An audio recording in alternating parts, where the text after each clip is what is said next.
Hello. Oh, got my camera on. There you go. Hello. Welcome to this live stream, Thursday night chilled live stream. We are on episode 58. We're going to get into the stream tonight. It's going to be different from the last Thursday. This is going to be more Substance Painter orientated, so we'll get into that in a minute. But before we do, please watch the membership video and I'll be back in 1 minute. So, You want to join my membership. Contract. Sign it. By joining, you won't only unlock members-only content,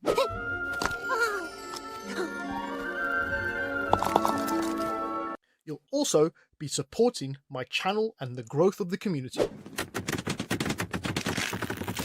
Are you ready to do your part? I'm doing my part. For as little as a price of coffee a month. God damn, Jimmy. This some serious gourmet shit. You'll be able to access all past live streams and get exclusive members-only content. Yeah, boy. That's less than 49p a video. Shut up and take my money. So if you're ready, join now and become part of this 3D journey. Where we're going, we don't need roads.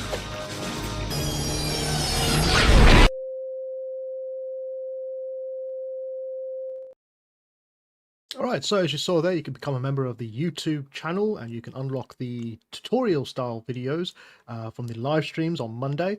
We have the dragon tutorial from Dragonheart, we have the anatomy tutorial, a male anatomy tutorial, as well as the Doom tutorial that we're working on at the moment, which all go into membership only after the live stream. So if you want to unlock those, you can become a member, as well as become a member of Patreon.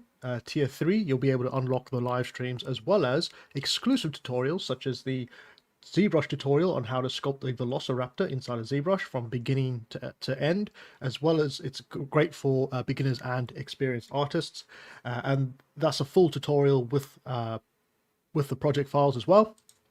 And the other one, which they're working on at the moment, is the Golem tutorial, where they're learning how to sculpt a rock golem inside of ZBrush using organic methods as well as some hard surface techniques with brushes. It's a great tutorial and they're working their way through that one as a sort of break away from the Velociraptor. And finally, I have a sale on ArtStation for 30% off from April 1st to 30th on all products, and all you got to do is go to the once you're at the checkout and type in creative 30 in the coupon section and you'll be able to get 30% off on everything for ArtStation throughout the whole of April.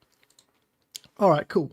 Let me just sort some things out here. So let's turn on the comments. Everybody's there. Hello everybody. Hello, hello. Let's get some music going because it's a bit quiet. And what else? Right, so this tutorial, this live stream, I'm just going to basically go through how I go about texturing inside of Substance Painter. It's a break away from the armored sci-fi model that we were doing because I haven't actually had time to do any updates on that one as well, so this will be a great little break from that for tonight. If you want to ask me any questions, then please go ahead and ask me any questions about the game industry, the film industry, or anything else. I got a couple of trailers up as well that I found this week, so that would be great to watch those if we have some time. But first of all, let's jump into Substance.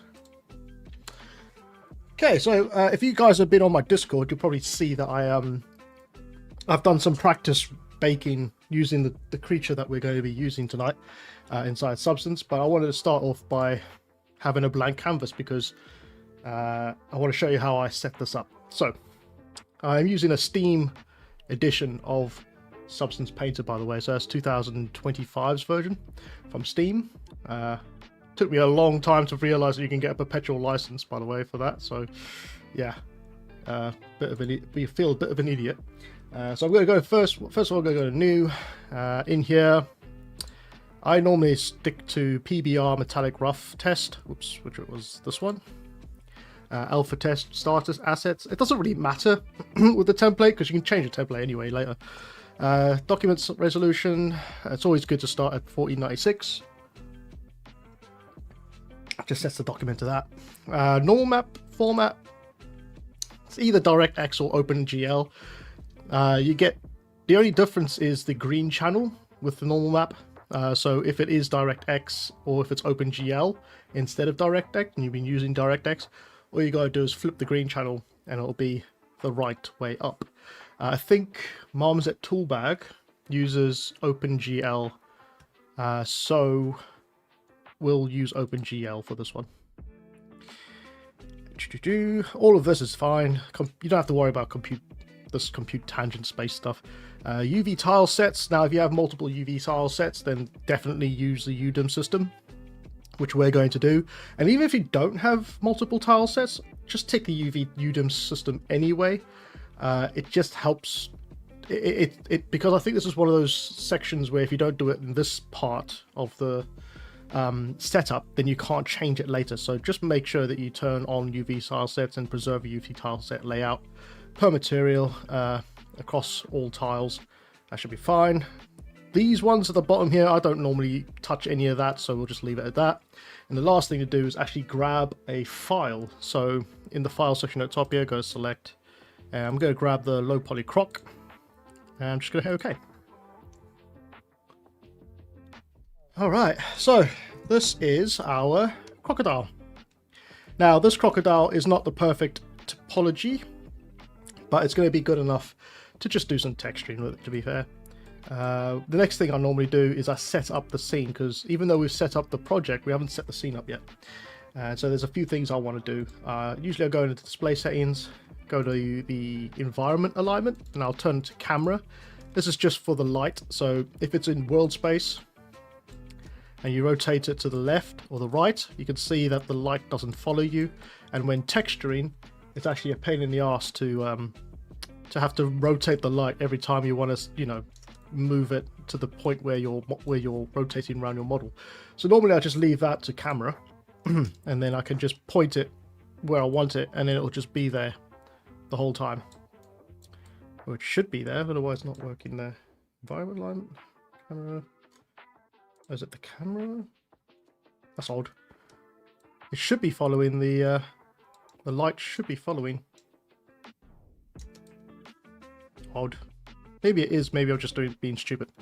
Anyway, so the next thing is I want to change the panorama.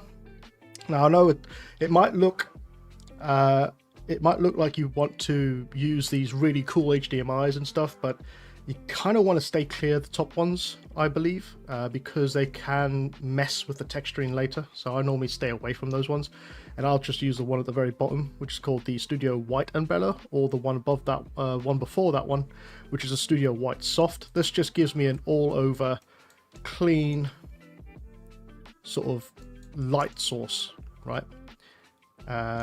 So that it doesn't blow it out, it doesn't put it into much shadow.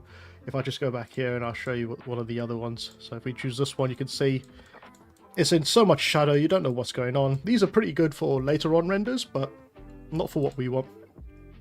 So I'm going to jump this back into here. And that's it. Oh, the camera focal length. So the focal length is set to 17. And if you want a more precise focal length, either set it to 50 or 60. I find 60 is probably better, and that's just going to give you the proper focal length for your creature. Now it's going to look like it's you know, out of sort of it's got like a weird focal length on it. If that does look like that, then just drop it to 50 instead, and that should fix it. It's a little flatter, but it's the true camera render now. If you push this higher, you'll start to get a fisheye lens going on, and if you push it the other way and you zoom in, you can see it's really coming at you now. The model's sort of stretching towards you, so you don't really want that. It's the same thing as if you did it inside of ZBrush. When you're sculpting, kind of keep it to about 50 as well. Okay, so that's all the setup done. Assets are just here. These are just all the assets in here. Shading, don't really worry about this too much. I like to just get stuck in, really. But the last thing I want to do before I get stuck in is just come over to this thing called iRay render, turn that on, and that's going to give us the iRay render. Now you can see it's all blowing out with white, so we want to change that. I normally change it to a clear color, and then I'll drop this to a darkish gray, kind of like how you'd work inside of ZBrush, and that will do fine for that. I'll go over a few more of these render settings later on, but that's all I want to do for now, just to set that up so when we turn it on, it's not going to be something we have to set up in the future. The next thing I want to do is come over here to the texturing. No, where is it? Oh yeah, the texturing setup. Sorry. And I still want to bake. I want to bake the meshes, so I'm going to grab the mesh, the bake mesh maps in here. Change the output to 4K. Oh, actually, before I do that, I'll just return to painting quick. By the way, you don't have to do it through here. You can do it at the top here. So you got your render, your painting, and your baking. The croissant. I don't know why. I think there's a reason why it's a croissant for the baking. I think it's because there's a French company that made Substance Painter, so they decided to make a croissant. So that's quite a bit of an interesting sort of fact, I guess. Yeah, so before I do that, I just want to check by going up to here, this little icon, go to 3D, 2D. I just want to see, yep, I've got them there. I've also split them up into multiple materials, so I've got a body material, I've got an eye material, and I've got a mouth extras material. And they're all in their own UDIMs as well. Not really typically needed, but you can do this way. It doesn't really matter because the UDIM will be copied over to all the other UDIMs when you apply it, so it doesn't really matter. But that's how the UVs are set up. There's multiple ways, by the way, you can set up the UVs, and I do go over it in my Substance for Beginners tutorial, which I have on my ArtStation. You get 30% off for that as well. So just a little bit of self-plugging there. Go to Bake Mesh Maps. Grab the high poly model in here. Open it. Now it's going to come in really fucked up like this. Sorry for the language, but normally this is how I normally talk. It's going to come up really weird looking, and that's because we haven't set up the cage really. Now I didn't know this, right, for a very long time. I think it might have just been one of the latest updates in 2025 version of Substance Painter. But in here, there used to be just two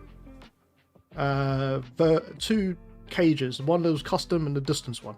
Well, now they've actually made an automatic experimental one, right? So if you click on that one, it's going to automatically fix the cage to the scale of the concept or the model. So if you have a really good low poly model that hugs the high poly model really well, this automatic experimental baking is going to be really, really beneficial for you.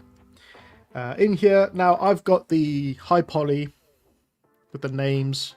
So I've got the suffixes for that, the low poly, high poly suffixes. So I'm just going to put LP underscore to find the LP underscore, HP to find the HP suffix, by mesh name, and I mean, you could anti-alias it, I guess, just a little bit. You don't have to.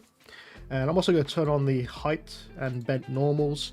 And it's just going to go through each one of these maps now and bake the textures. Now, they might be bleeding onto other pieces, but I'm not really too worried about that because it's just a practice piece. But if I was actually in the studio, I would maybe think about baking, either exporting high poly model separately, so the eyes, the teeth, and the eyes, the extras, and the body separately, and then baking them separately, or exploding the model so that the teeth are in one area, the tongue and the body, and then bringing it back together.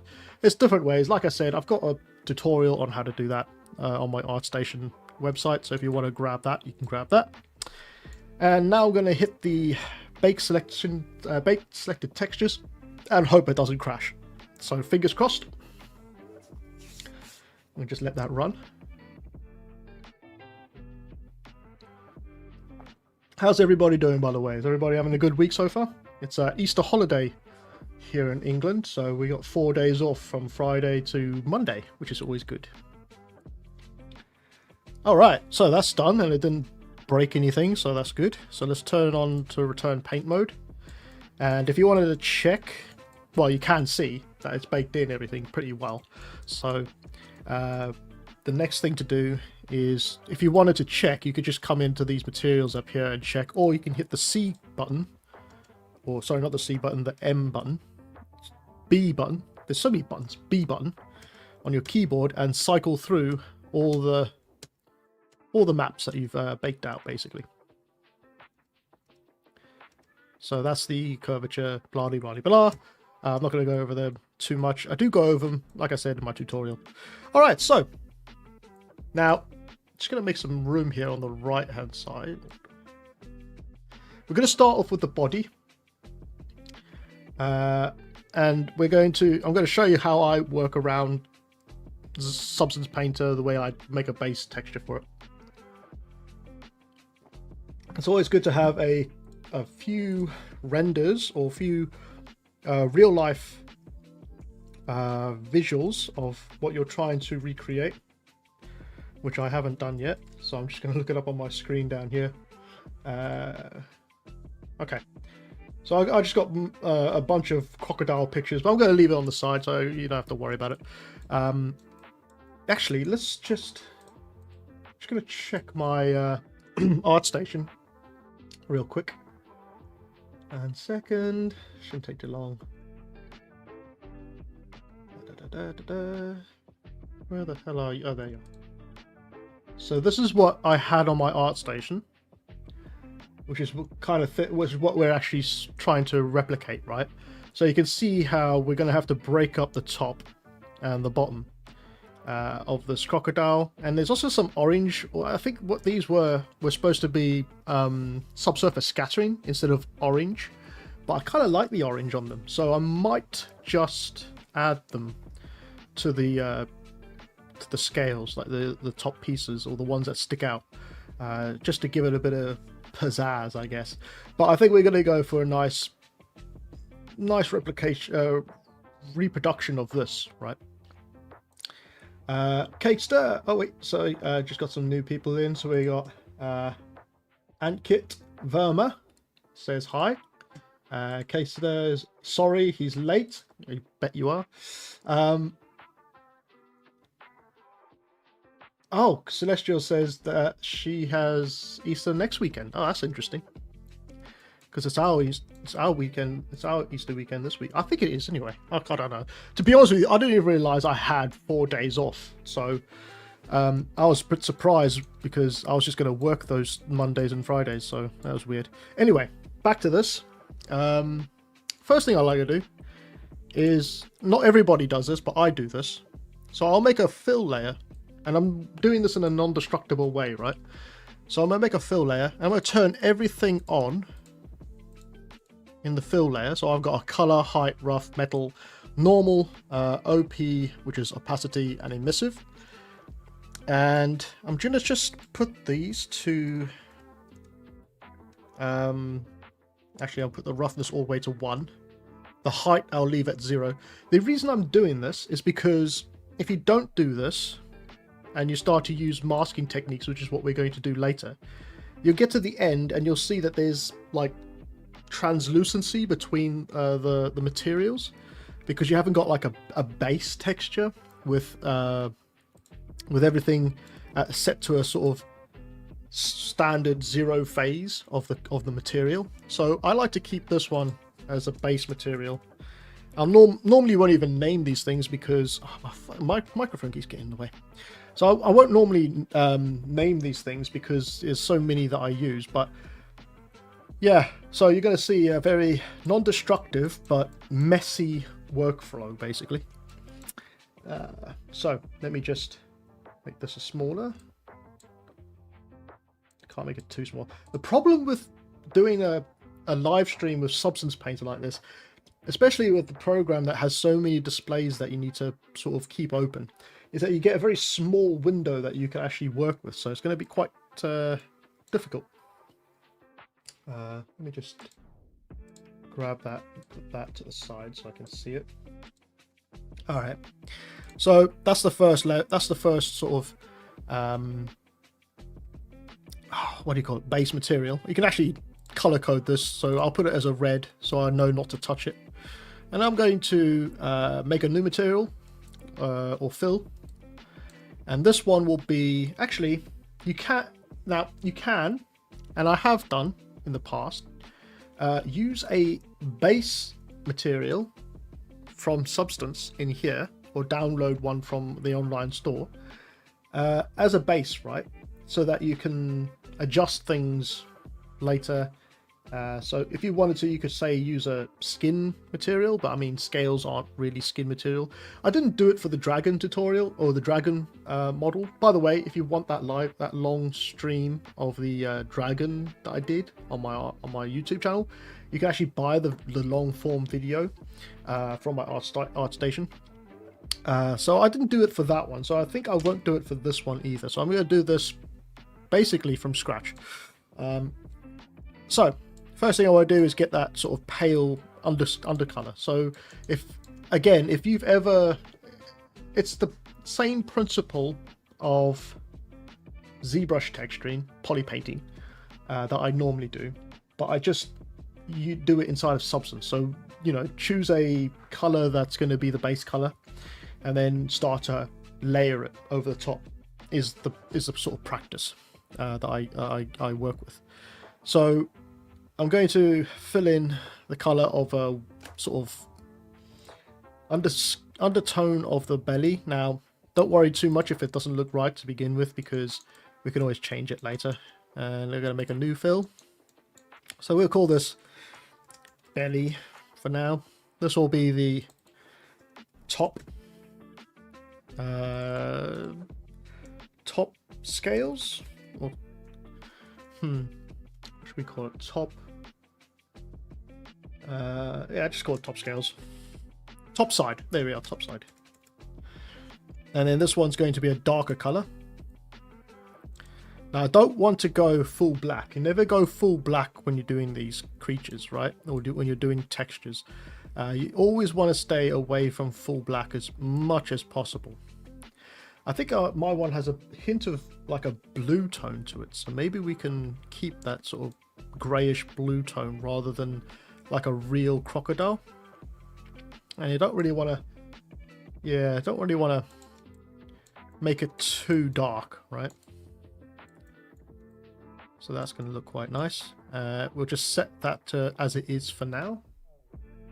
Actually, we'll make a mask first. So now that we have the top and the bottom color, we can now go ahead and use a mask to drive where we want the top color to be over the top of the bottom color, or the belly. So I'm going to right click and go to add black mask. This is kind of like a tutorial. I shouldn't be doing this as a tutorial. I should just be doing it. Thank you, Cakester. He says dorsal is the name of the top side normally. Oh, why is my... Hold on a second. I just got to do something real quick. No, that's not right. I don't know. The comments are coming out really big for some reason. Or maybe it's just because we're using Substance instead of ZBrush. Okay, so I made a black mask. I'm going to turn on the symmetry, because it is all symmetrical, which is a great thing. And also going to grab a brush. Now, I normally use the artistic brush, just because it gives me a little bit more of an organic feel to the texturing whilst I'm painting it, instead of using like a hard brush or a soft brush. This one has some very jaggedy edges, which really help sell the illusion of organic, right? So just going in here with a white mask now, just going to paint the top half of this bad boy, and I think it's near the tail. There we go. That should be fine. Again, I'm not too fussed at this moment in time about the perfection of the mask, because you can always come back in and paint that later anyway. So I'm going to paint down the legs, and the actual legs and the feet are going to be all black. That. And I'm going to have in the inside on the thighs here just a little bit of white on there. as well as there. Just that little bit of white in the middle, in the inside there. And just come on down this arm.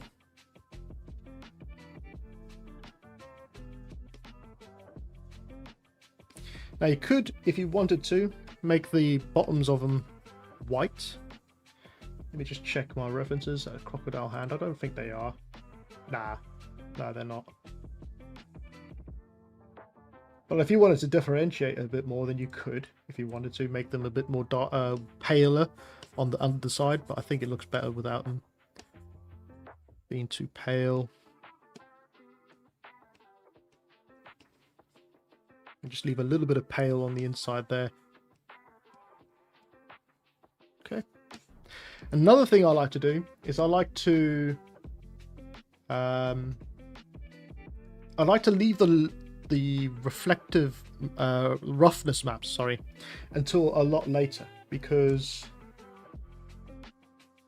I like to get all the colors down first before I commit to, you know, adjusting the materials, the sort of specular highlights and stuff.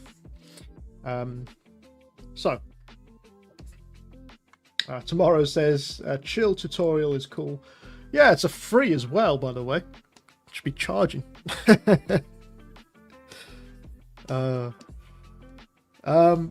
Yeah, so just gonna get rid of that part there. There you go. All right, cool.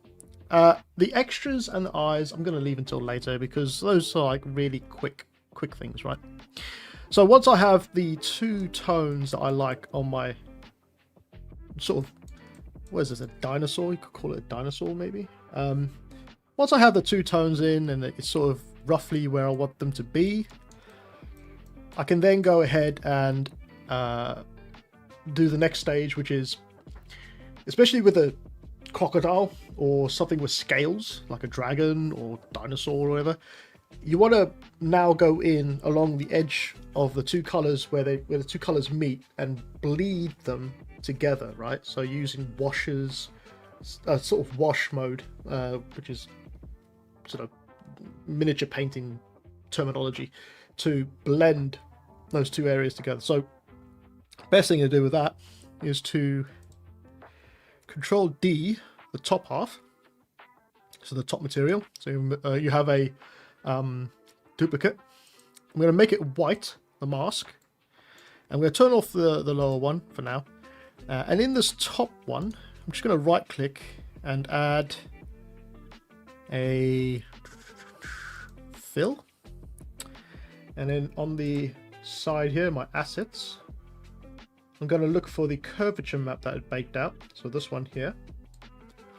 And I'm just going to plop that into the grayscale there. You can kind of see it bleeding through a little bit, right? So that's interesting. That's good. Oh, by the way, if you feel like your machine's getting sluggishly slow, or your fan is starting to, you know, have a nasty cooking smell, just turn down the size of the maps. Now, it's map resolution. Now it's going to make your model look a bit weird because you're working at a lower resolution. But at the end, it will always, if you set it up at the end, it will bake out, or it will export the textures out at 4K or whatever K you want. So I'm just going to drop it to 2K for now, just in case it starts to make my room get a little bit hotter. Okay, so the you can see the grayscale, the curvature map is in there now. It's sort of bringing out the curvature map. I'm going to right click, go to add filter, actually no, wait, not filter, sorry, my bad. A level, there we are. I'm going to invert that level, so now you can see we have the inversion of the curvature map, and this is going to give us that lovely in between the scales look. And then you can just come in here and start to drag these points down to your desired amount that you want. Yeah, That's about that way.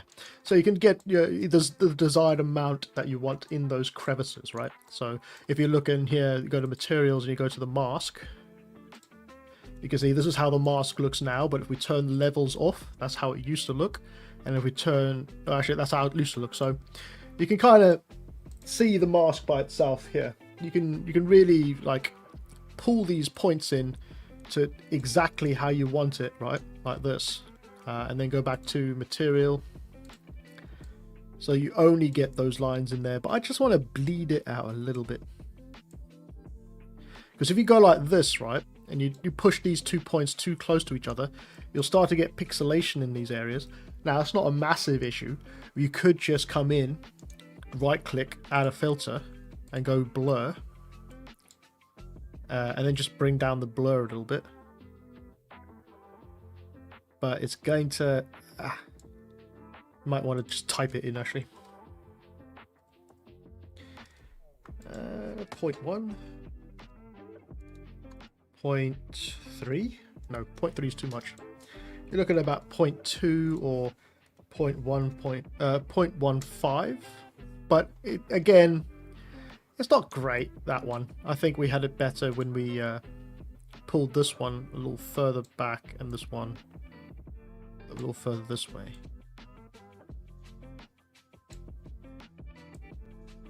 That's better. So it's still a little bit jaggedy, but it's not as jaggedy as it was, right? So now I've done I've done the next step this way for a while because this is the way I know how to do it. But I'm sure people who are more or more into Substance Painter and know all the ins and outs, because you know you can't know everything, we'll probably have a better method. But I normally just put a new folder in here. I'll call this bleed, and I'll just stick this in here and then add a black mask in here. So this will be the bleed texture, and then I'll add actually I don't have to add anything because it's just there. And then what I will do, turn on the top side and just come in here on this mask, start to bleed in along the edges here, right? Now it doesn't look like much from the dark to the white, but if you do it the opposite way, so the white to the dark, you'll see the difference very much. So you can see here, just sort of bleeding in here, and I'll show you what I mean by that. And because it's a non-destructible method, you can actually come in, because we don't touch anything in that little fill layer, right? We don't have a paint mode, and then we start to paint, and then we say, oh fuck, I want to change the color. Oh no, I can't, because it's a paint layer instead of a fill layer. Because it's a fill layer, you can actually come in here now and you can change the color to whatever you like, you know, and get some really cool, interesting looking effects with that as well. And in fact, if you wanted to, you can change it to the underside of the belly and work the opposite way, which I think is actually going to be better if we do it that way, to be fair. Let's do it that way. So we'll, instead of doing the blue, we'll put this as belly, and we'll paint it white instead of blue. Just being very cautious. Also change the flow of your brush if need be, just so you don't like add too much to it all the time. We want to sort of gradually add, that texture, and then you could also paint it back where you don't want it.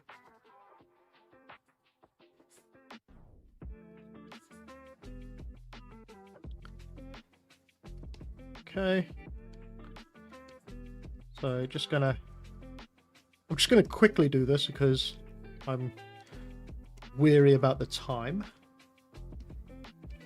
So just coming in here and blending in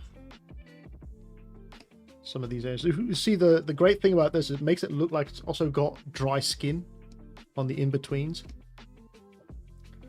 which is quite nice.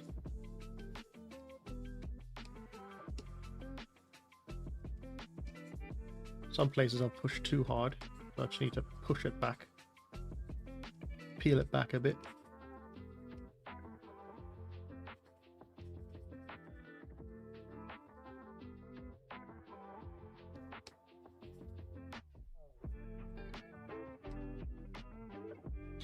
If anybody of you got, has anybody watched the end of what's it called? One Piece yet? Season 2? Just gonna come in here with a smaller brush. I just finished watching it the other day. I've got to ask you, has anybody seen the full anime? Because I'm kind of contemplating on whether or not to watch the anime, because I've heard that it's a hell of a long show to watch, and I don't know if I've got the time or the patience to watch something that's going to be really long. I mean, I have watched 3 of the episodes in the first season, which is not a lot, to be fair. But I need to know if anyone's watched all of them. Does it get just waiting for this to save, autosave. Does the acting in the anime get better? Because right now I feel like it's a little bit childish in the first season, and I'm sure that it might grow to be something a bit more adult later, but I just want to know if it's going to constantly be really childish or not, if anyone's seen the full thing.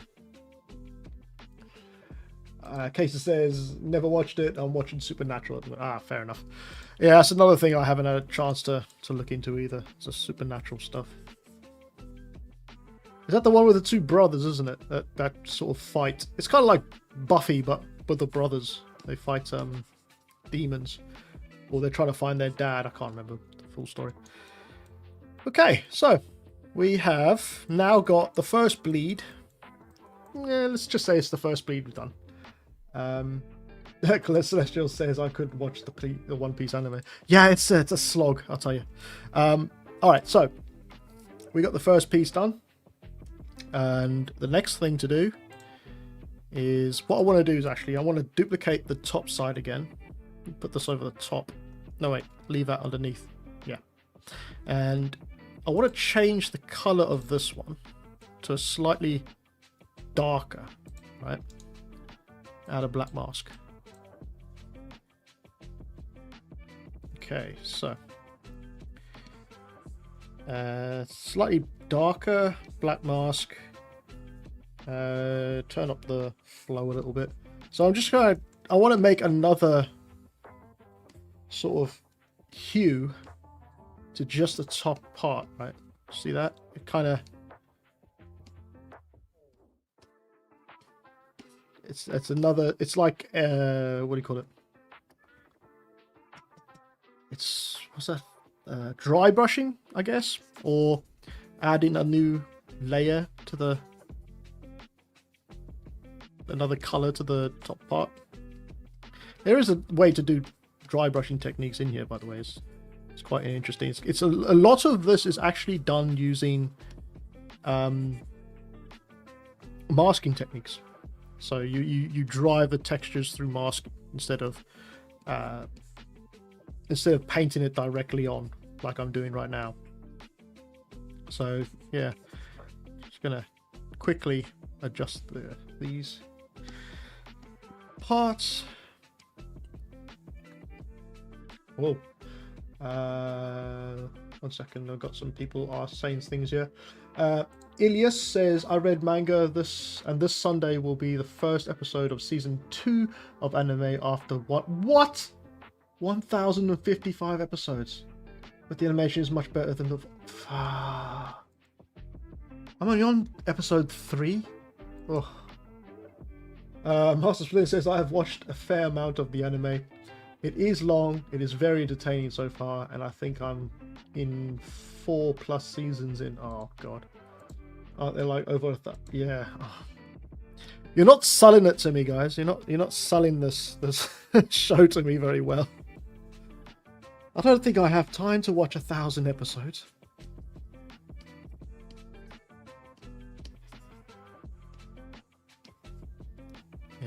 No, that's fucking crazy. All right, so we have our basic texture down for our crocodile now. So you could probably put all of this, right, from the belly to the top here into a folder. Let's make this bigger. Into a folder and call this the base texture. Again, it's totally up to you if you want to use this method. It's not essential, but it's just nice to keep things organized. That's the word. I don't think we're finished in here, by the way, either. I think we're going to Control D this bleed. I'm going to add a white mask to it because I want to change it. Oh, that's interesting.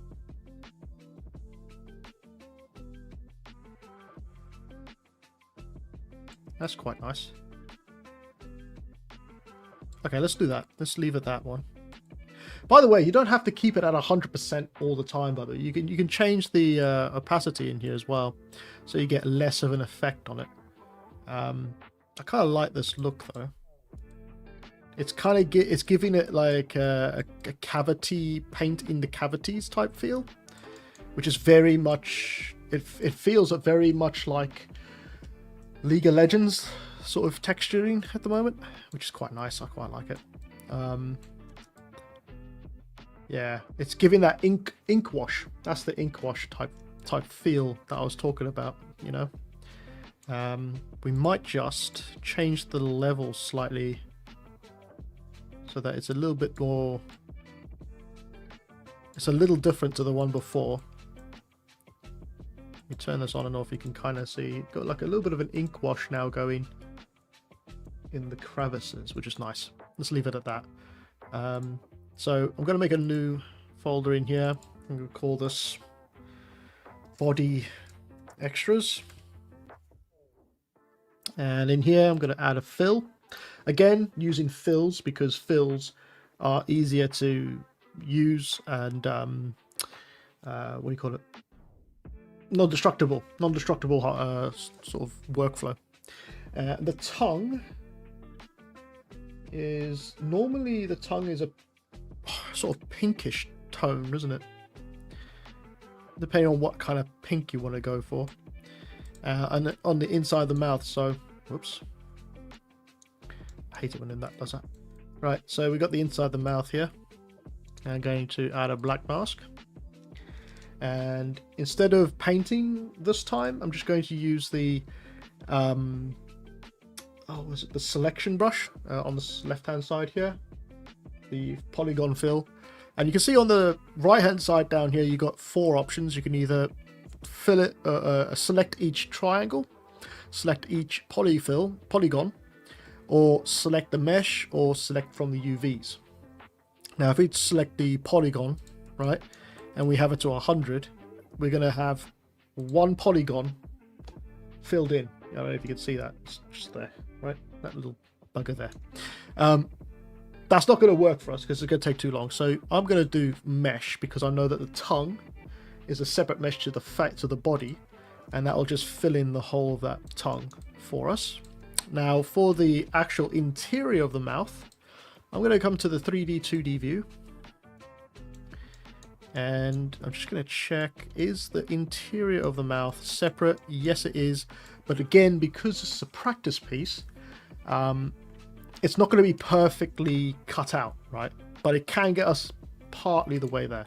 So I'm going to go to, instead of the fill in the object, I'm going to fill in the UV selection, which is this piece. So I'm just going to tap on that, and you can see it's taken us 95% of the way there, right? And then we can just come in with a brush and fill in the rest. So I'm just going to close the 3D 2D view and make my brush smaller and making sure it's on the white fill in the rest. Just a little bit of time saving for us there.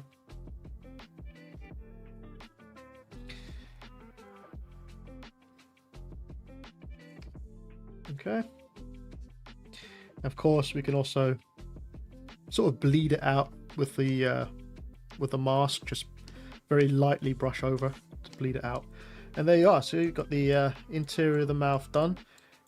We could actually make it a little whiter around the front or around the edges here. So it's really just the interior that's kind of pinkish. Just going to make the flow a little bit less. There we are. Alright.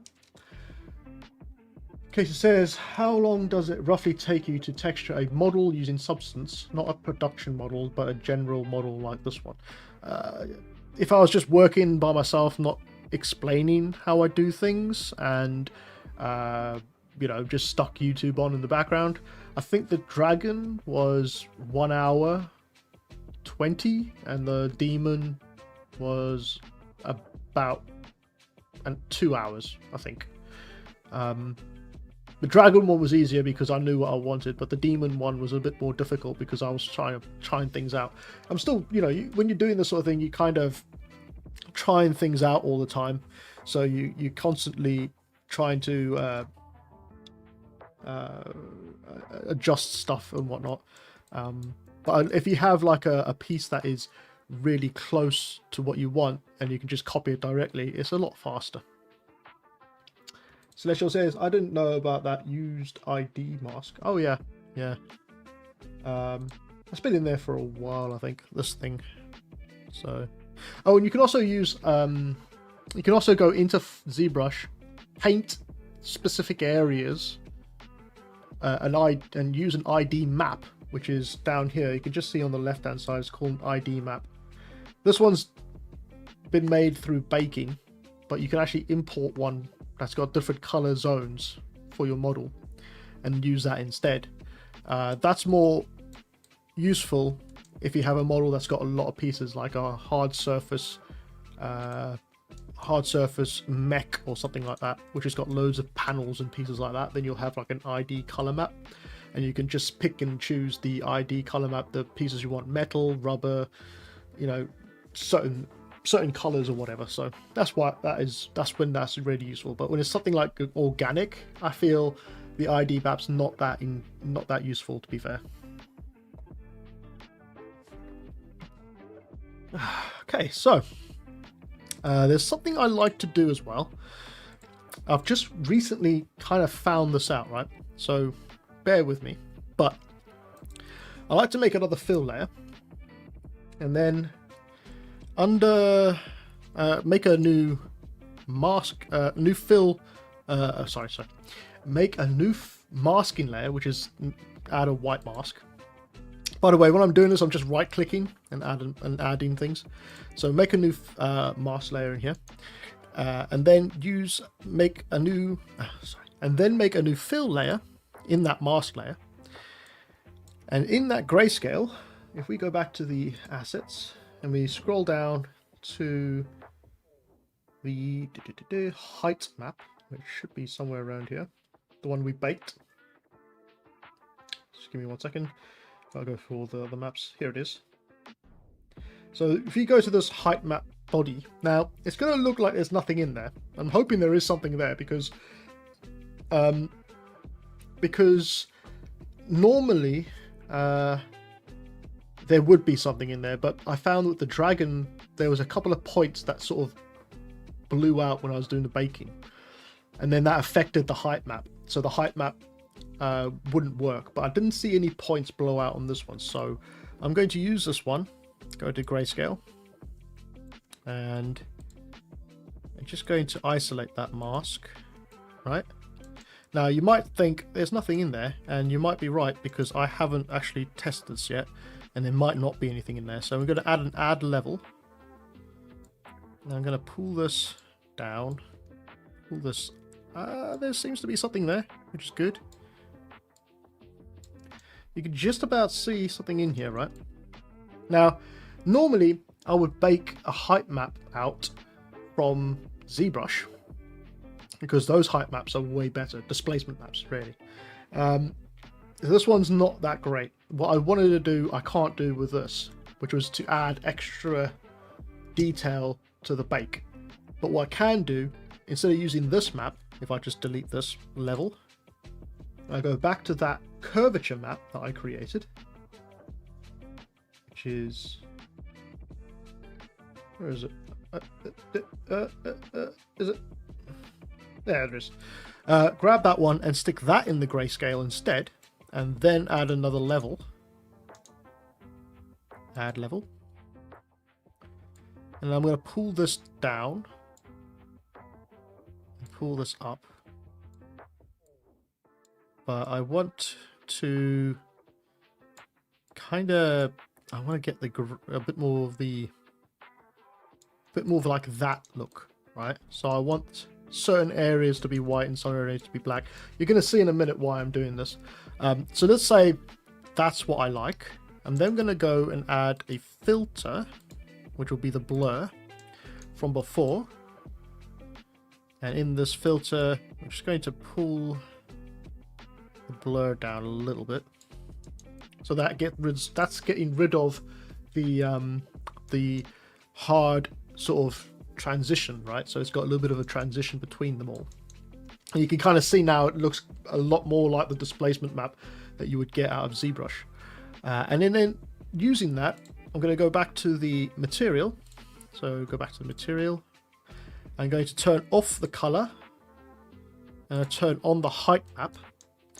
And hopefully this is going to work, and I'm not going to look like a fool, but I'm just going to drag this up a little bit.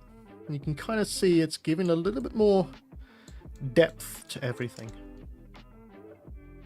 So if I turn this on and off, you can see it's kind of faking that displacement map, but it's giving a little bit more of a sort of edge to things, right? And what you can do is you can come into this blur and maybe drop this a little more, and you can really start to see it, right?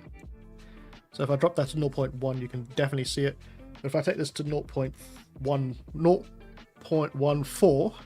or closer to 0.18, which is what it was, we're just blending out that very harshness of it. Now, you think, you might look at it and you might think that looks no different, right? But if I go to the rendering array and I actually, let me go turn on some roughness quick. If I go to the base and I bring down the roughness, so I get some roughness in there, you can kind of see it starts to show a little bit more in the map. I don't know if it is or not. If I turn this on and off, you can kind of just about see it turn on and off, right? It's sharpening the bake, basically. Does that make sense? I mean, am I making sense right now, or am I just talking out my ass? Let me go back to this mask and go to mask.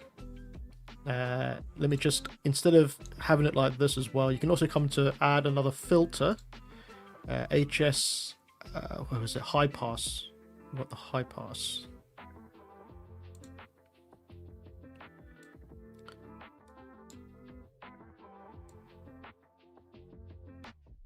Just put a little bit of high pass on, so you can see this is a little bit better. And let's just go to the material again. It's a little better. It's getting rid of the black out of the map.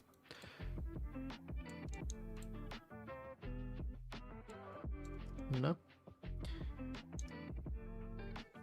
And of course, when you go to export, you'll get where is it?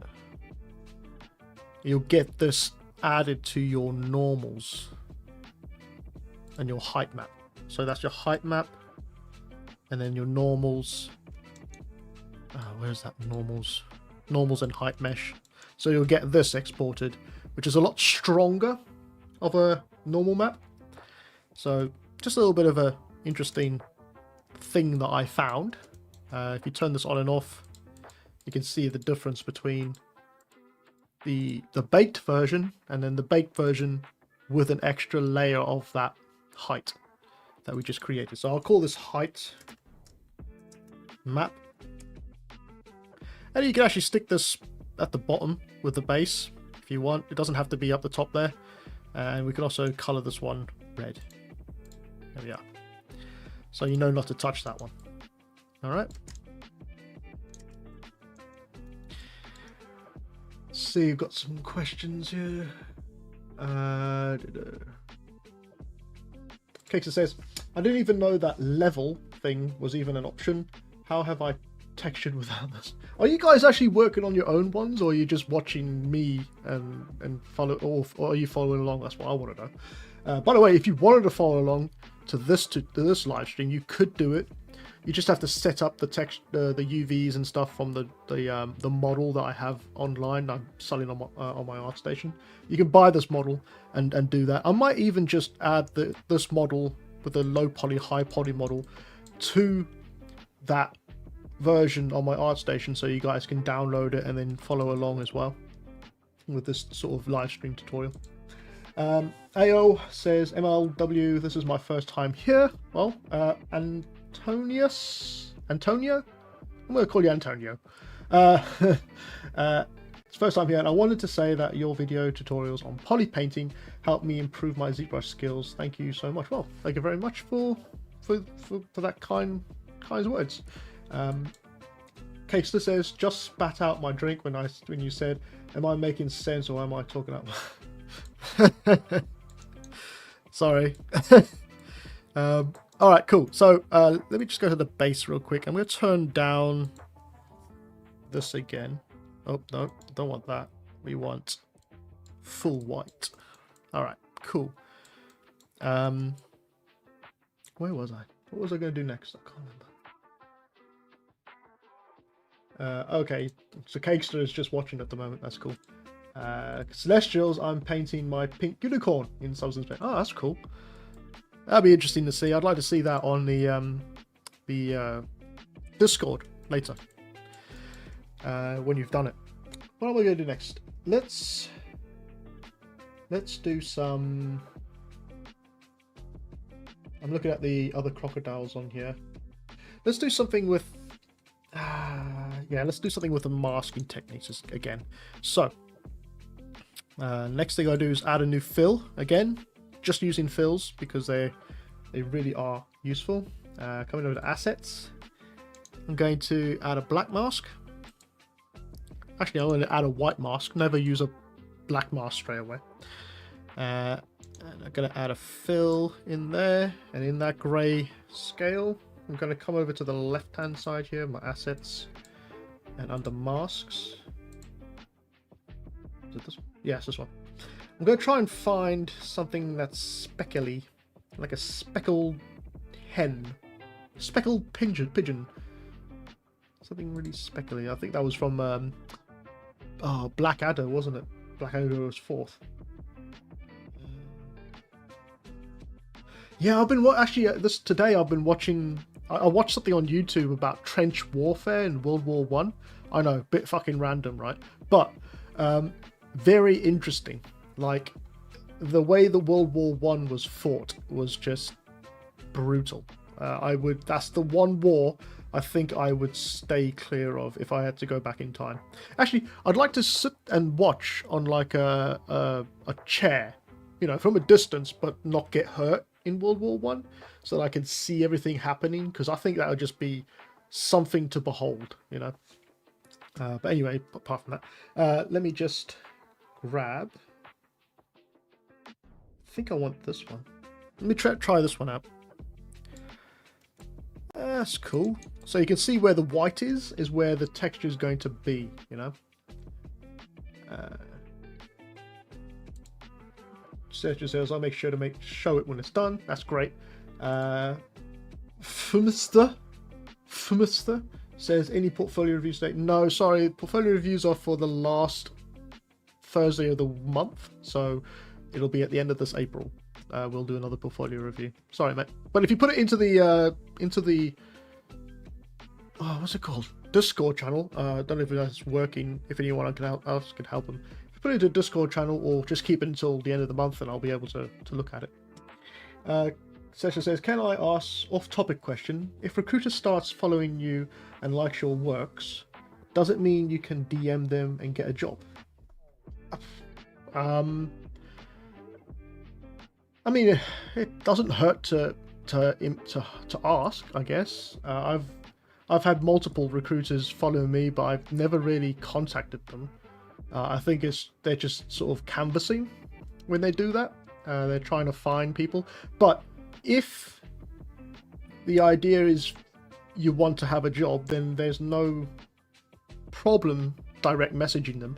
I find it's easier to direct message people than to look on sort of job sites like LinkedIn's job sites, because they'll never get back to you or whatever. But it's good though. If recruiters are starting to follow you, then that's a good sign. There's no problem emailing them. I'm sure that they get tons of emails a day, and they're happy to have more people in their portfolio for later. So yeah, definitely email them. There's no problem with that. Just gonna make this bigger. Now it gets to this point, right, where we have a base texture. We got the basic look of our design or textures down. This is the sort of stage where we can have a bit of fun and we can just go for it. And Celestials, you shouldn't be a scaredy cat. The worst thing they can say is no. The best thing they can say is yes. But I find that if you, especially at the beginning of your career, and I've been through this, if you miss the shots you don't take. I think that's the way the saying goes. You miss every shot you don't take. So if you don't take that shot and just email them, keep it formal. Don't be just keep it formal. Keep it formal, casual. Don't be too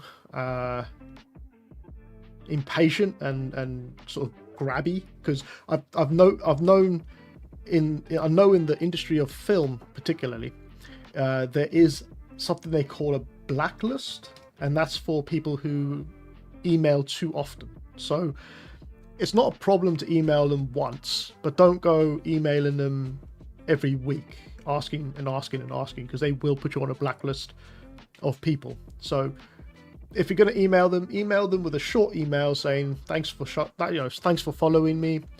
If you're interested, if you have any positions available, I'm looking. If you want to talk some more, but if you want to get in contact in the future, then please let me know. If you have any available positions and stuff, that sort of thing. Keep it nice and casual, and play it cool.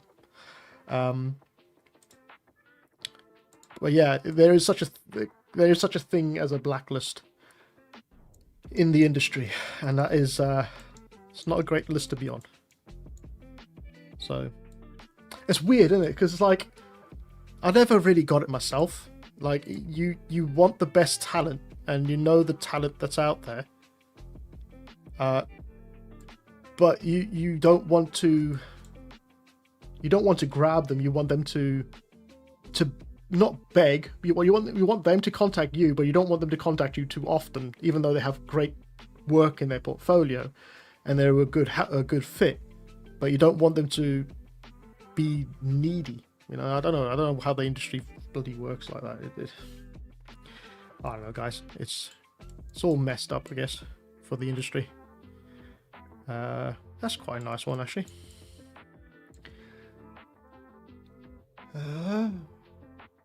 Keksa says, roast the recruiter, email 50 times a day and beg for a job. Yeah, that's exactly what I said. Yeah, that's exactly what you need to do. Yeah. I'll have to master some courage then. Yeah, you'll be fine. You'll be fine. If in doubt, just get ChatGPT to write the email for you.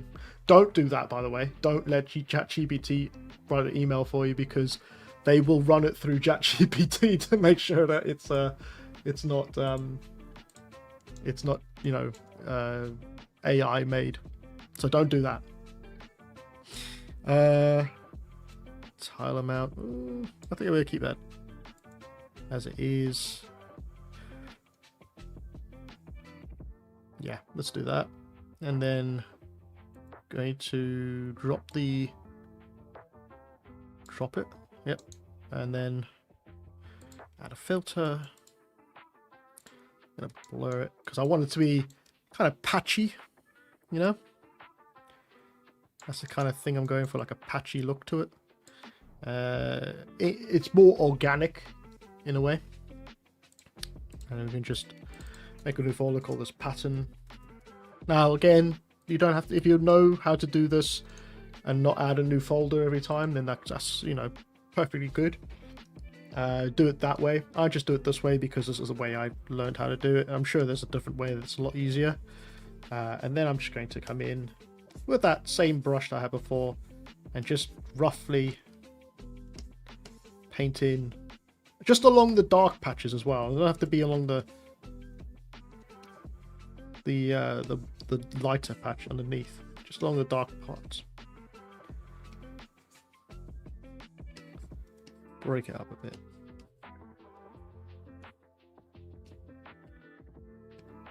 Oh, bloody saving again. Okay.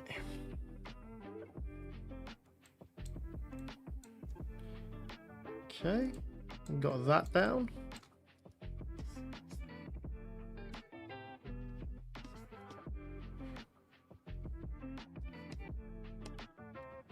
Right, so that's pattern number 1. Just call it pattern 01. Then we'll make a new folder, pattern 02. Now, oh god, hold on. Fill in here. Now I want to do a little something different in here because I want to show you different techniques and stuff. I don't want to keep just showing you, you know, the same sort of thing and then gradually build up, because you know, it's a live stream and I want to try and get as much as you can into this as we can in the time given. I think you guys might have seen this part in the dragon time lapse video. By the way, 30% off of stuff on our station to the end of April. I think you can see the ticker on the bottom going past. You can grab the tutorials and stuff like that there as well. But I think you saw this point in the dragon bust time-lapse making of video where I used tileable textures to add even more depth to the character, right? And it's kind of the same method that I normally use for Photoshop when I'm doing those concepts. I'll put the texture over the top and plaster it all over the top of it, and then paint out the areas I don't want in. It's basically the same thing inside of Substance. Instead of that, though, we're just using I can't speak right now. Can't think of it. We're using it in a 3D version, in a 3D method rather than a 2D method. So I'm going to just grab the trusty dots that I normally use, which is this one from my time-lapse videos, and I'm going to make the tiles bigger. See that? It's coming out quite nice now. Now don't worry if you see it's blurry. That's only because we're working in 2K resolution at the moment. If I put that up, you're going to see a lot more detail.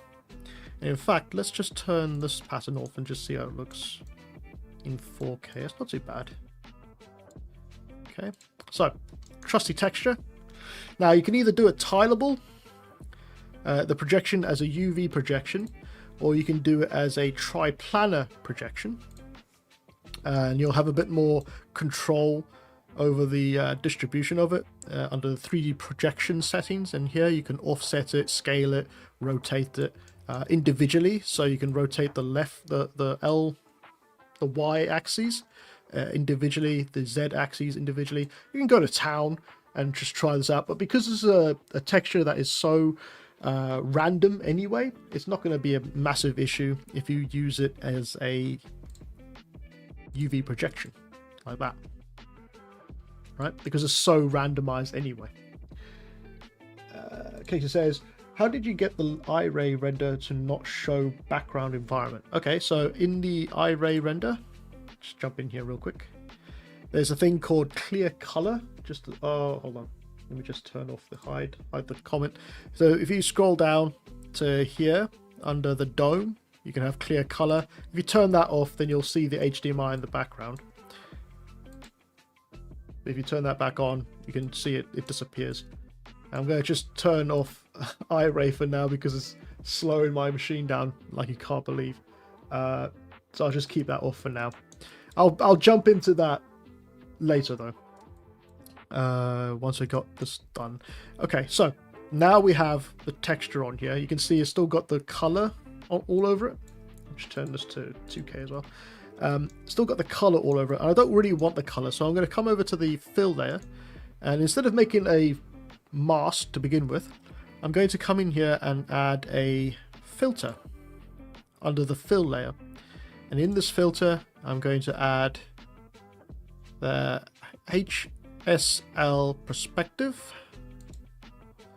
And in here, we can change the hue, saturation, and lightness. So the hue, or the saturation, sorry, I'm going to drag that down to gray so that it gives me more of a black and white map rather than a colored version.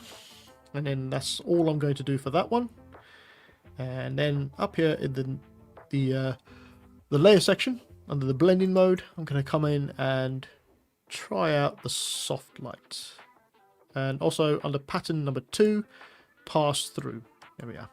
So now you can see we got that pattern repeating all over the place, and it gives you a little bit more sort of surface detail, right?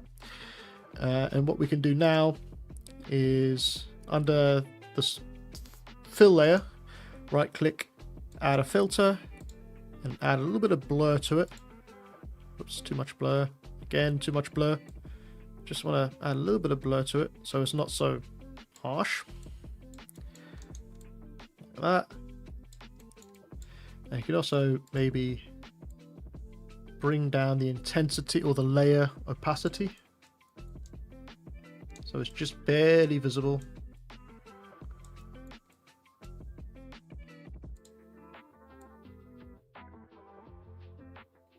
So it's barely visible, but it will add to the final look to it, right? And also you can just isolate that into certain areas on your model. So adding a black mask, you can then come in and just like I do with the Photoshop stuff, I just paint it in certain key areas I want it to be. Now, you're not really going to see it very well because it is so low in the soft light here. So if you need to, just make that all the way to 100, paint the mask in, or paint the material in, sorry, and then turn it back down later. So just very lightly adding that texture to areas along my model. On my model.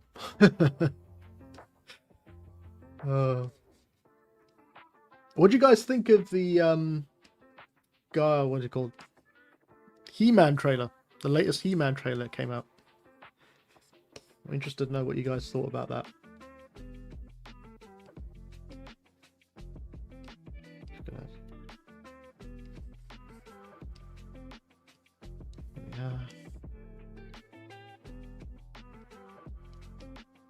I think it looked alright, the He-Man trailer. I think it's going to do very well in the cinemas.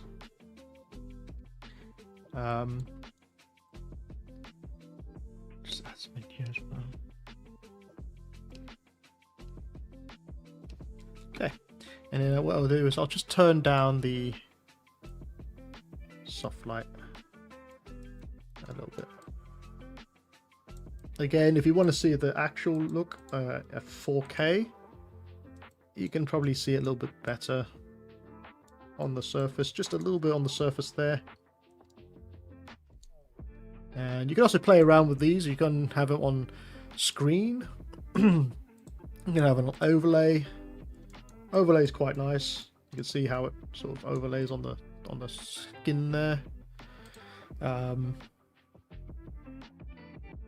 yeah, play around with these, see what you come out like, what you come out with. You can even have multiply as well. I'll just do a basic multiply texture. Not so interesting, but I think I'll leave it at soft light. Soft lights are a little better.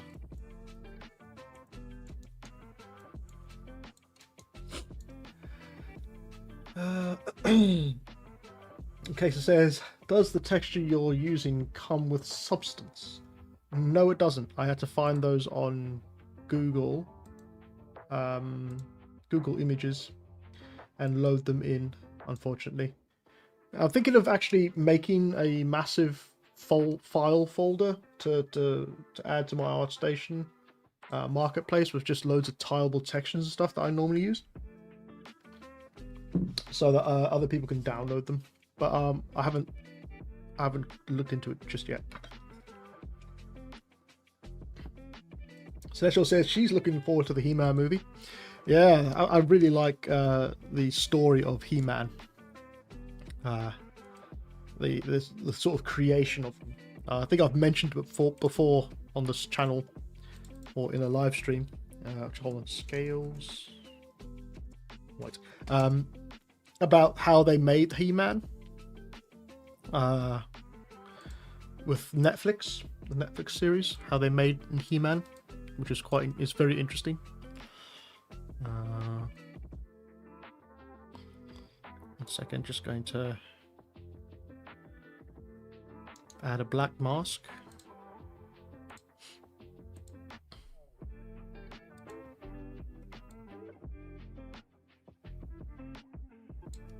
Yeah, that texture there. Add a white mask. Add a fill. And in this fill, again, I'm going to use the curvature map. This time in the add levels.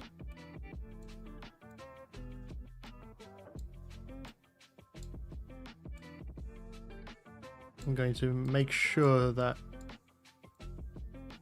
I get just the tops of the scales for this one. Add a filter, blur it.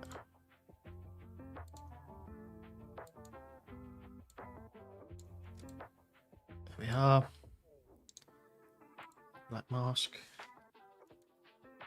Ange4721 says hello. Hello. You're a bit late, mate. We're already an hour and 23 minutes in. Yeah, just doing something a little different to the sci-fi thing tonight. This is going to be a bit difficult. I want to try to blend in these areas a bit more. Bleach them in a bit more along the edges, so it's not such a sudden stop, you know, with the texture. And you also use this opportunity to, I don't know, make some patterns, skin patterns with this sort of method. Break it up a little bit more along the scales. You know, how that looks on like dinosaurs and stuff.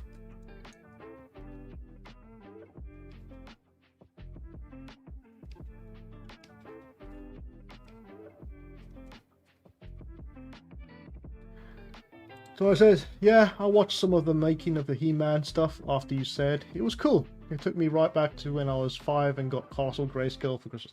Yeah, I had Castle Grayskull as well when I was young. It is one of those toys that stayed in the sandpit in the garden. And yeah, and then we kind of forgot that it was in there. And then we found it when we were older. And it was just like, yeah, nah, this is screwed. But if we kept it, you know what? That's the one thing that I hate about getting older. And well, not getting older. The one thing I hate that I didn't do when I was a kid, and that was to keep the toys in a pristine condition.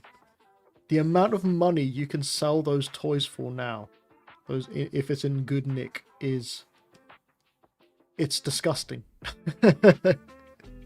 Is all I can say. Collectible. You never thought that it would be a collectible when you were a kid, but it turns out it's like the hottest toys and stuff like that. It's like, why did I destroy such a valuable you know,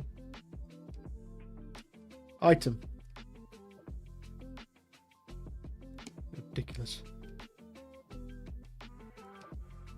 And you know what? I think the biggest problem was that my parents or parents of kids that were in the 90s never saw into the future that those products from the 90s would become collectibles, even though they've had collectibles in their past from their parents, you know, stuff. But I think collectibles became a bigger thing later on in life, like later on in the 2000s, rather than in the 90s or the 80s. Like massively collectible, like modern day collectible stuff. So they wouldn't really have thought about it, I guess. But if they had, and they could see the amount of a cash grab it was going to be, oh my god, it's so painful just to think of all the money that I could have had if I'd kept those toys of mine in a pristine condition. Oh yeah, kicking myself, I tell you. Casey says, do you turn symmetry off after a certain point or leave it on the entire time? I just leave it on, especially for something like this, which is literally symmetrical. There's no point in painting separate or different on both sides, unless you're trying to go for a more, you know, asymmetrical look. But because this is a practice piece, it's not really necessary to turn it off.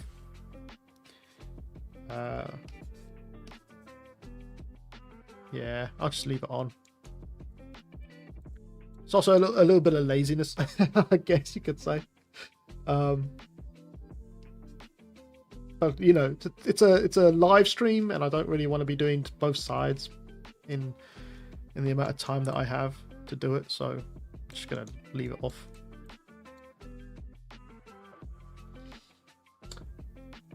Sesha says, I envied boys when I was a kid because toys were so much better. Yeah, I'm not gonna lie, they were. They were better for the boys. In fact, I think that was the whole downfall of He-Man. If you watch the program, The Toys That Made Us, they kind of go into how the downfall of He-Man came about, and I think a little bit of it was to do with because it was Mattel, right, that sort of signed up He-Man to make He-Man a boys sort of IP, and then they saw how popular He-Man was getting, and they decided to make the female version, which was She-Ra, to sort of market towards the females or the little girls. And I think that's when the downfall happened. It was a very short period of time that He-Man was very popular. I don't think it was very popular for very long, and unfortunately it kind of, I don't want to say it got destroyed. It didn't take off. The She-Ra stuff, I mean, it's iconic today, but I think back then it was kind of encroaching on the boys' toys, you know, that sort of thing. So it wasn't great, I guess.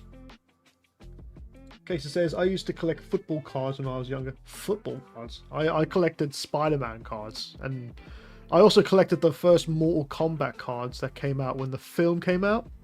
The Mortal Kombat film came out. And if those were in pristine condition, then I'd be sitting on a fortune right now, I'm sure. So it says, as soon as Thundercats came on, He-Man was cooked. Yeah, not gonna lie. It was the time, wasn't it? It was that sort of time that... It was actually an amazing time, because there was genuine creativity in the toy market. and also in the comic book market and the kids sort of cartoon market.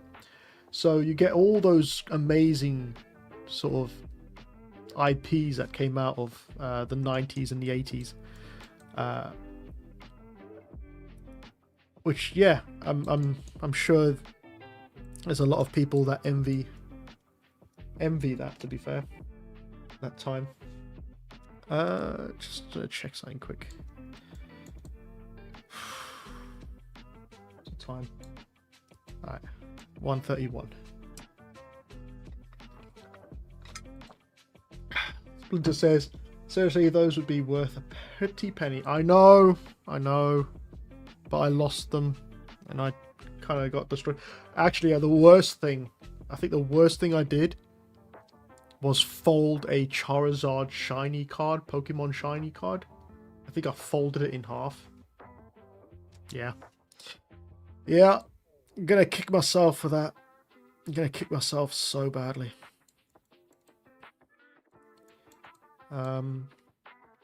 Actually, give me 1 second, guys.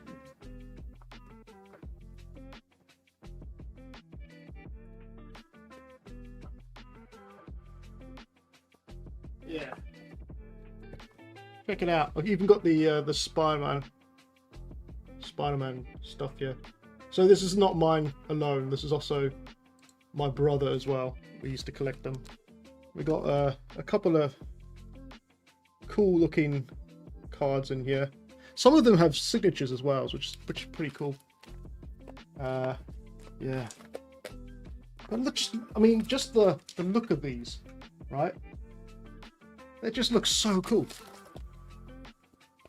I think this is the other book. Hold on. Let me just find the other book.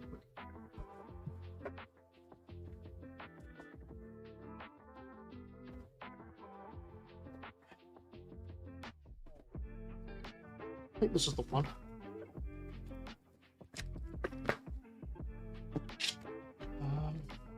Yeah, I think this is the one.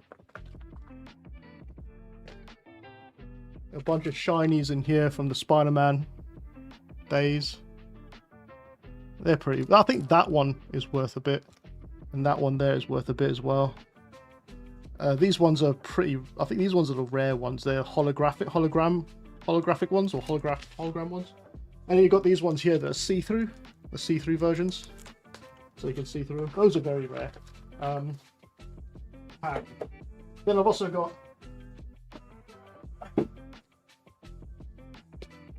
I've got the old Pokemon cards I found in a box, I believe. So I got my Bulbasaur, Magmar, Venusaur, sorry, that one. And yeah, just a bunch of these. I don't even know if these are worth anything, to be fair. Yeah, try to keep them in good nick, because you never know.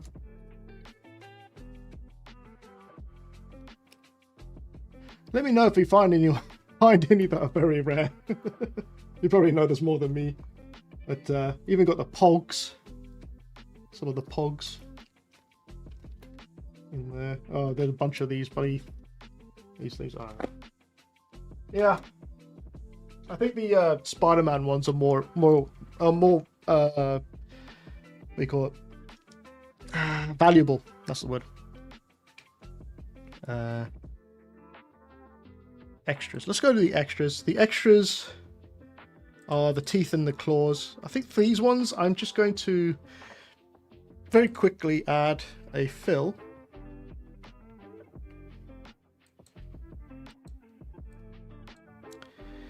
In here, I'm just going to make this a dark color for the bottom here, the talons and the claws. Again, try to stay away from dark black. So that's the claws. Again, this is just very quickly showing you some techniques inside Substance. You can really go to town and detail these things far more than what I'm doing right now. And I probably will spend a little bit more time on it and detail a little bit more off screen. It's just a cool, just a quick way of showing you guys. So you can see here, I'm using this one for the selection. Let's select those ones, are the whites for the teeth, and I'm gonna color pick from the jaw because yeah, kind of nice color. Make it slightly whiter. Oh, for goodness sakes! Sorry, guys. There you go. So I just add a fill of a dark claw color and a fill for the teeth, and I just masked the teeth in. There you go. You're all caught up. And then for the eyeball, go to the eyeball. You can isolate these, by the way. If you hit this little button up here, it says focus mode. You can just isolate it. You can see how it's bled some of that baking from the body onto the eyes. So if you wanted to, you could adjust that and then bake it again so it's clean. But like I said, I'm not too bothered about that for this creature. So for this one, I'm going to add a new fill. What's a crocodile eye look like? 1 second. Okay, so gonna make it darker first. Add a new one. Add a black mask. Oops. Here we are. So yeah, you don't really need, if you're doing something organic like this, you don't really need to use too many brushes. I've only been using one brush this whole time. Katie says, do you have a tutorial on sculpting eyes? I don't have a tutorial on sculpting eyes. I can make one in the future. I just don't know when I'll have time to do it, because right now I've got a book cover to do, so that takes priority, I guess, because it's a paid gig. So that's going to take priority. But as soon as I've finished, I can look into making tutorials again. Let's just change this color quick.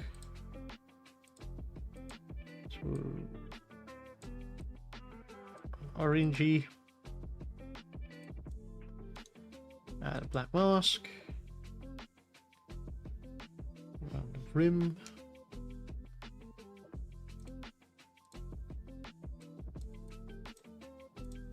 Add a black mask. Add a fill. Add a black mask. If you find it difficult to paint in 3D, then you can also paint in the 2D window. It's up to you. I'm not going to worry too much about that. Add a black slit in there. Change the color to pure black for this piece because it is the pupil. So just make that pure black, and also make the roughness 100. So there's no specular highlight in there. And now I'll come back to the base here. Turn on the roughness and give it a fair amount of roughness on there. Turn off the focus mode and we'll get back the rest of the model. So that's what the eyes are going to look like for now. That's great. I mean, we just go back to the claws real quick. Extras, claws. I'm just turn the roughness on and just give it a bit of roughness to those claws. They're a bit too shiny.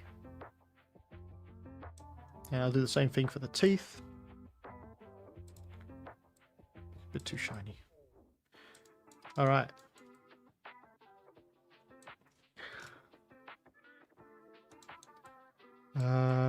Let's go back to the body. And what I want to do is, again, add a bit more realism to it. So I'm going to add another fill in here. Come over to the textures. And I have a marble texture somewhere. Here it is. I'm going to add that in. So put this in the base color. And for this one, I actually want to use the tri-planar. And I'm going to tile it up so I get more resolution in there. Right.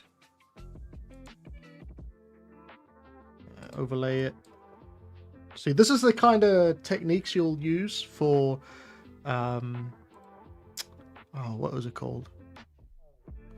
A lot of the techniques you'll see now, you'll be using for film production, mainly, like using tileable textures of marble to create textures like a pure overlay of texture on top, right?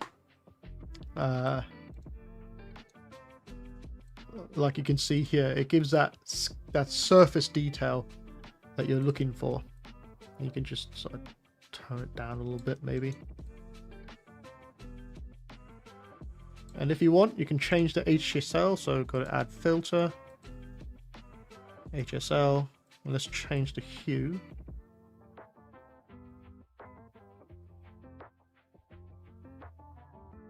So we can get that more of that blue in if we wanted to, instead of having it like a normal crocodile. Get some more of that blue in there. I think it's saving again. Oh, come on. Don't die on me now. Right.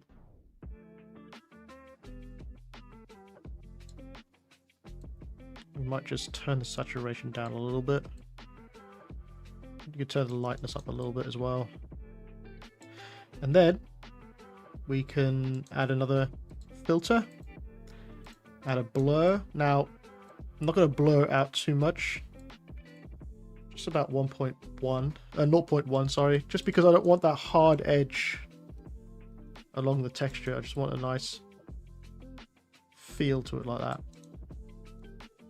You can see, it sort of breaks up the surface a little bit. And let's try turning on the eye ray so we can see it.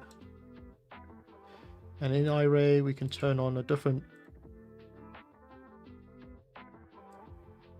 what do you call it, environment map, and turn it on to world, the camera environment alignment to world, so we can get the ground in. That you can see is floating at the moment because the Y is at minus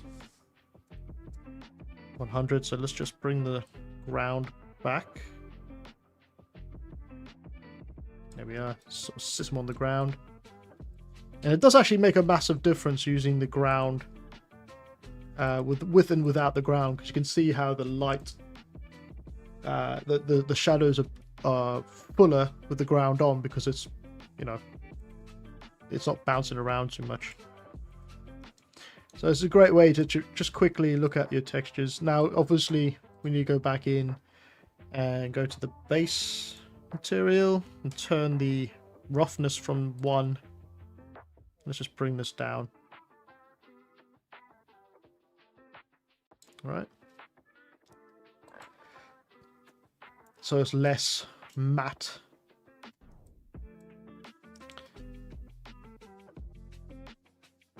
Okay, so we can just do a little quick test with this, just to check it inside of Substance with different light sources, environments. Again, don't use this as a tool for like final render, because it's not going to look anything like this inside of a Marmoset or a Unreal Engine, but just use it as a tool to just check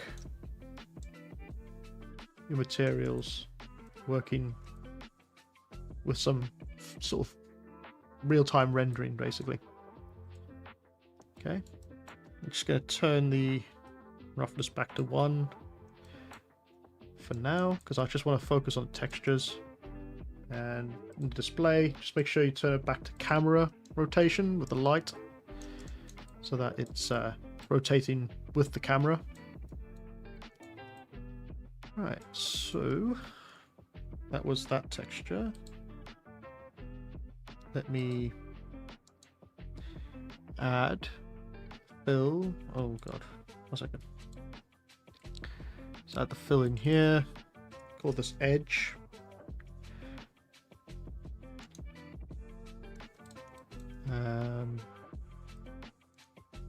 Add a black mask or a white mask. Add a white mask.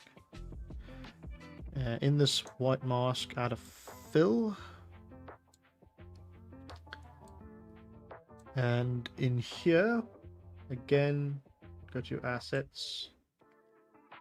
Now you can change it up. I think we might look at something else rather than that. So the thicknesses here as well. That's quite interesting.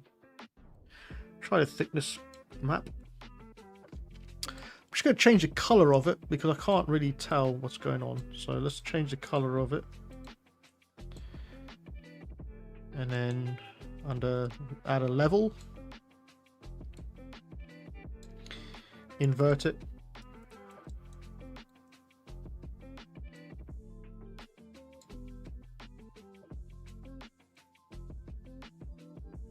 Okay. In fact, just bump this to more of an orangey red. Add a black mask.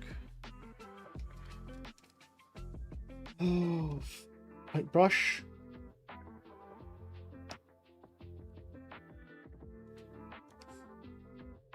Now I gotta be careful here. Let's see if this works.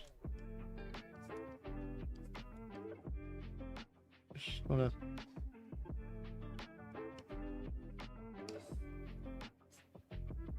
paint the edges of these spikes. I'm sure there's another way you can do this, which is a bit more accurate, but I kind of don't want to be too accurate. We want to be more organic, right?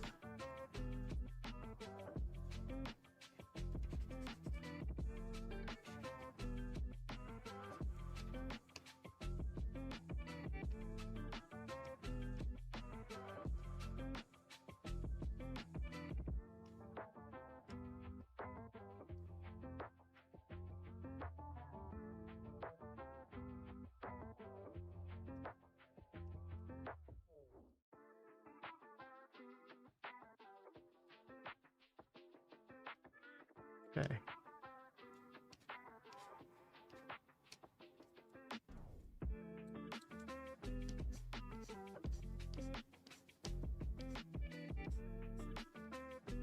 Boom, boom. There we are.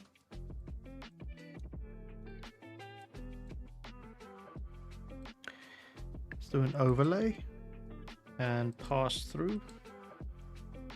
Not overlay, sorry.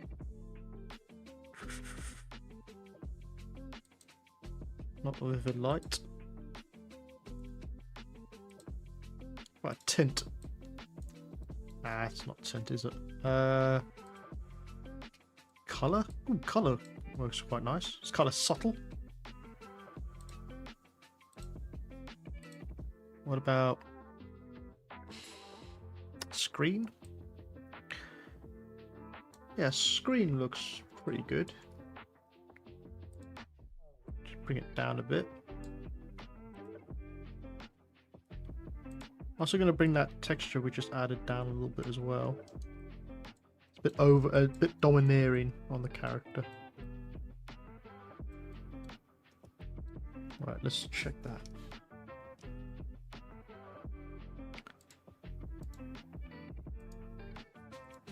Camera world, yeah.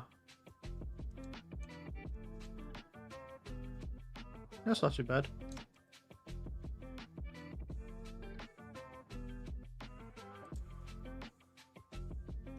Keep forgetting to put the roughness back to where it was. Let's just put this to about there.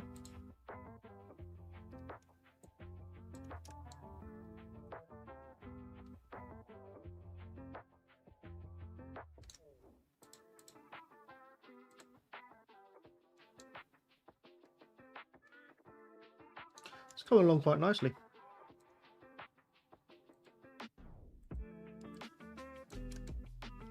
What I want to do is, have the in-betweens, so where the cracks are drier than the scales, so that it gives us a nice breakup. Otherwise, right now we just have the same roughness texture all over the character, right? The crocodile. So if I go back into here and we go to roughness, you can see the color is all one color at the moment, and we want to break that up so it's not the same everywhere.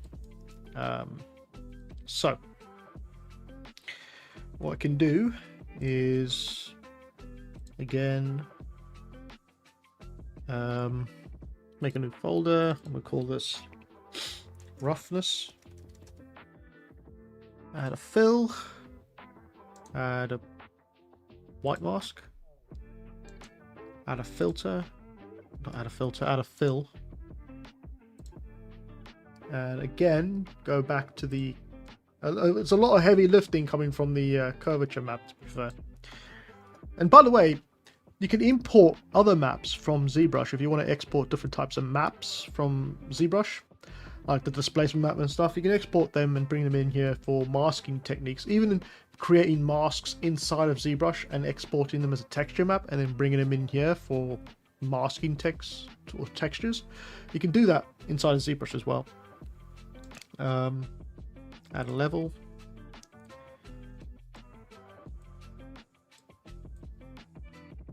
And invert it. Right. Something like that. And also, let's try add a bevel.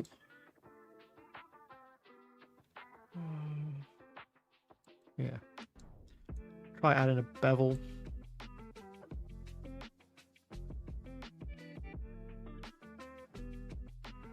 Again, this is just going to tighten that mask a little bit more. Just playing around with the slider very slowly. There we are. You can smooth it out as well if you wanted to. So it has a bit of a bleed. And then coming to the fill, turn roughness on, turn it up, turn off the color, and now we should have roughness. Yeah. I don't want to put it to 100. I just want it to be less. So if we come to the roughness map now, you kind of see where the white is going to be a lot more rougher or drier than where the darker gray is. And we can go back to here, and you kind of see it working a little bit. It's a little bit of hit and miss with this technique, and it's one of the maps you'll probably come back and forth with quite a bit to get it looking right. But that's just a quick way of showing you how you can make the cavity of the creature. You can maybe turn this off actually. Yeah. You can make the cavities of the creature drier using the curvature map with to affect the roughness.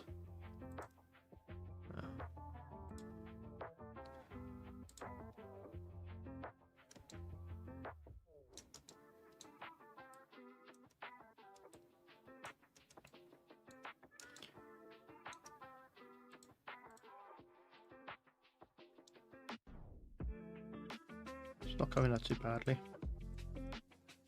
As a first pass type thing. Yeah, so I think I'm going to leave it there, guys, for tonight. I know you probably want to see this thing finished, but what I think I can do, or if you guys want to, in the comment section, like now, let me know if you would prefer to see me finish this off next week, Thursday, instead of doing the sci-fi guy, because then it also gives me some time to finish off the sci-fi guy a little bit further. So if you want to see me finish this texturing off next week on Thursday, because I also want to show you how it looks inside of Marmoset Toolbag as well, because that's when the magic really happens, when you have it inside of when you bring it into Marmoset Toolbag.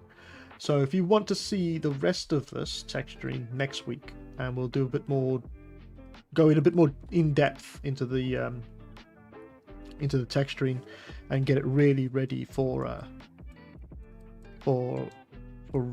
export textures and then into Marmoset. But this is kind of like the base texture for now. So yeah,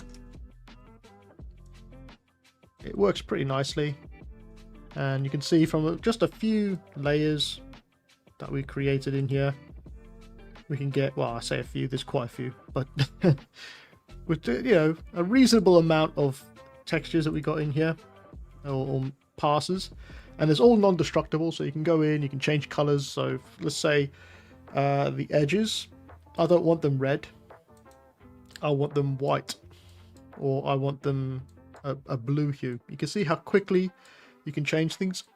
This is what I mean by non-destructible workflow, right? It's all done on, well, the majority of it, whoops, went too far back. The majority of it is done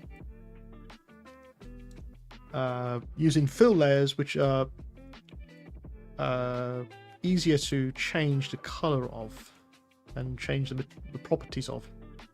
Now, when you get to these ones where we've done like projections, texture projections, it's going to be a little harder to change that because it's a texture, but you know, win some, you lose some, sort of thing. Oh god. We're just checking the chat real quick.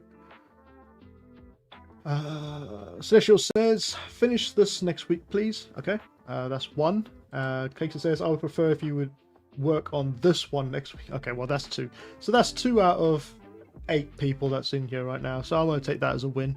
I'll do this, finish this off next week. The texturing of this next week. And we can then put it into Marmoset Toolbag and see what it really looks like inside of Marmoset Toolbag. Because Marmoset Toolbag, I'm starting to fall in love with it because of the way it sort of shows off the model. So yeah, very, very happy with that purchase. But that is going to be it, guys, for tonight. If you can, please like, share, and subscribe. Become a member, and don't forget I'm having a 30% off sale from April 1st to 30th on all products on my ArtStation website, and the code is creative30, the coupon code. So if you use that at the checkout, creative30, to get 30% off on my ArtStation. You can actually grab that that Substance for Beginners tutorial, and I go into a lot more in-depth stuff in that as well. So it's really worth the purchase. But I'm going to leave it there now, guys. I hope everyone has a great weekend. I'm just going to check my check my chat real quick. Celestial says, thanks and good night. Thank you for joining me again, Celestial. Master Splinter says, sounds great, and thanks for keeping up the live streams. Thank you for joining. And Tomorrow says, great stream. Thank you. And yeah, a little crocodile as well. A little crocodile. And Kesa says, have a good weekend. Well, have a great weekend, guys. And remember, if you're going to do something stupid, don't do it drunk, but do it stupid. I don't know. Something like that. I can't remember what I said from past to past. But yeah, so yeah, have a great weekend. And I'll see you all on Monday for the Prowler. Actually, no, wait. It's not going to be next Monday. Next Monday, I'm taking a day off next Monday from the live stream. So it'll be Thursday because it's the holidays. So I'm going to take this Monday off, but I will see you on Thursday and we'll continue on with this one. And yeah, it should be fun. See you later, guys. Have a good weekend. Sorry, I'm just looking at the chat. Sorry. See you later, guys.